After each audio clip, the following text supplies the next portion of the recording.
सियालकोट से आपको बताते चले, क्राइम रिपोर्टर अरसलान कदीर की रिपोर्ट के मुताबिक हर साल की तरह इस साल भी म्यू एक्सप्रेस न्यूज की जानब से यौम आज़ादी के हवाले से मेवाती जबान में नगमा रिलीजिंग की DHA लाहौर के चाय दोस्ती रेस्टोरेंट में शानदार तकरीब का इनेकाद किया गया। म्यू एक्सप्रेस की मेवाती जुबान में नगमा रिलीजिंग की तकरीब में वफाकी मशीर वजीर आजम बराए गिलगित बल्तिस्तान अमूर शबीर उस्मानी, म्यू साबका MPA अख्तर बादशाह चौधरी, असलम म्यू टिकट होल्डर बाबाजादा इसहाक खान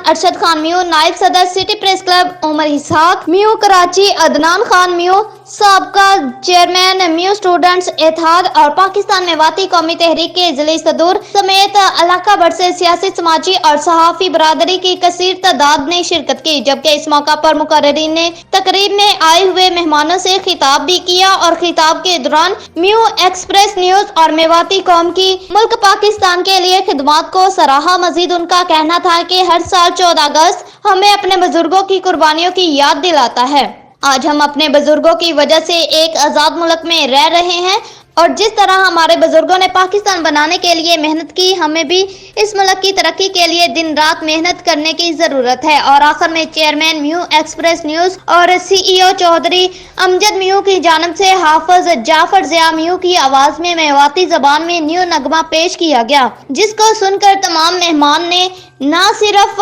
लुत्फानंदोज हुए बल्कि म्यू एक्सप्रेस न्यूज की टीम को मुबारकबाद के साथ खूब दाद दी, जिस पर चेयरमैन परवेज इकबाल म्यू और CEO म्यू एक्सप्रेस न्यूज अमजद शरीफ म्यू ने तकरीब में आए तमाम मेहमानों का शुक्रिया अदा किया और तकरीब के आखिर में म्यू एक्सप्रेस न्यूज की टीम की जानब से तमाम मेहमानों को पुरतकल्लुफ खाना पेश किया गया।